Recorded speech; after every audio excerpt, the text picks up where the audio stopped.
بیان کیا جاتا ہے کہ روم کے ایک جنگجو بہادر نے حضرت عمر رضی اللہ عنہ کے زمانے میں مسلمانوں کی ایک جماعت کو قید کر لیا اور شاہ روم سے بیان کیا کہ مسلمانوں میں ایک شخص نہایت قوی اور مہیب قسم کا انسان ہے جس کو دیکھ کر بھی خوف معلوم ہوتا ہے۔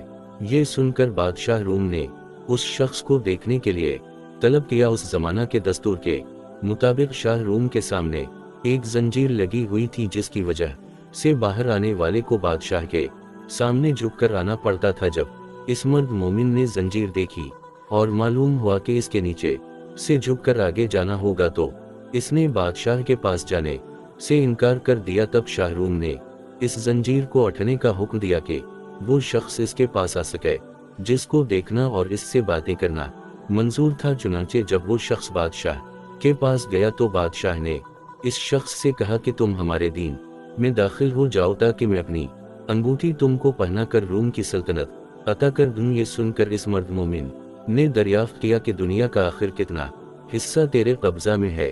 بادشاہ کہنے لگا کہ دنیا کا تقریباً تہائی یا چوتھائی حصہ میرے قبضہ میں ہے۔ اس مرد مومن نے جواب دیا کہ اگر پوری دنیا تیرے قبضہ میں زر و جوہرات سے پر ہوتی اور تو ایک دن کی اذان کے عوض مجھے دیتا تو میں اس کو بھی قبول نہ کرتا۔ چل جائے گا تو اپنی سلطنت کے عوض میرا ایمان خریدنا چاہتا ہے۔ شاہ روم نے یہ سن کر دریافت کیا کہ اذان کیا چیز ہے؟ مرد مومن نے جواب دیا کہ من اشہد ان لا الہ الا اللہ و اشہد ان محمد رسول اللہ، اذان ہی کا ایک کلمہ ہے۔ یہ سن کر شاہ روم سمجھ گیا کہ اس کے دل میں حضرت محمد کی محبت سما چکی ہے، اب اس طرح کام نہیں چلے گا۔ یہ سوچ کر اس نے حکم دیا کہ اچھا ایک دیگا میں پانی کھولا کر اس شخص کو اس میں ڈال دیا جائے تاکہ کھولتے پانی میں پڑ کر اس کا کام تمام ہو جائے یا خوف کھا کر اپنے دین سے پھر جائے۔ چنانچہ حکم شاہی کی تعمیل کی گئی۔ جب اس مرد مومن کو دیگا میں ڈالا گیا تو وہ بسم اللہ پڑھ کر داخل ہوا اور حکم الہی کی برکت سے دوسری جانب سے باہر آ گیا۔ یہ دیکھ کر لوگوں کو اور بھی تعجب ہوا۔ اس کے بعد بادشاہ نے حکم دیا کہ ایک اندھیری کوٹھری میں اس کو بند کر دیا جائے اور 40 دن تک سوائے خنزیر اور شراب کے اور کوئی چیز اس کوٹھری میں نہ ڈالی جائے۔ چنانچہ اس کی تعمیل کی گئی اور جب 40 روز کے بعد کوٹھری کھوئی گئی تو لوگوں نے دیکھا جو کچھ اس میں ڈالا گیا تھا اس میں سے مرد مومن نے کچھ بھی نہیں کھایا۔ دریافت کیا گیا آخر تو نے اس میں سے کیوں نہیں کھایا؟ حالانکہ شریعت محمدی میں ایسی ضرورت کے وقت اس کا استعمال جائز ہے۔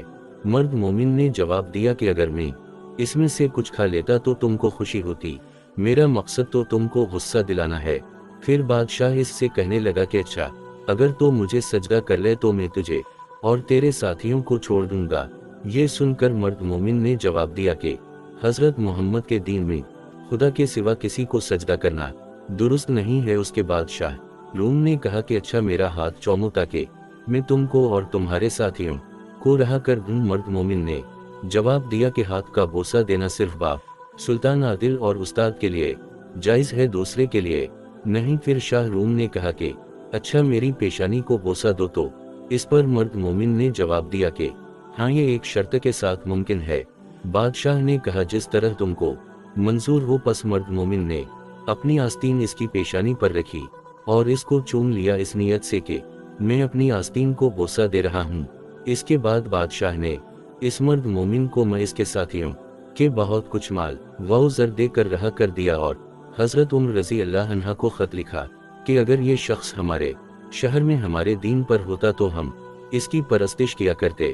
چنانچہ جب وہ شخص مرد مومن حضرت عمر رضی اللہ عنہ کی خدمت میں حاضر ہوا تو آپ نے حکم دیا کہ مال سب کا سب اپنے ہی لیے مخصوص نہ کر لو بلکہ اس میں سے رسول اللہ کے شہر کے لوگوں کو بھی شامل کر لو۔ یہ سن کر مرد مومن نے اس کی تعمیل کی اور جو عطیہ یا نذران اس کو ملا تھا اس میں سب لوگوں کو شریک کر لیا۔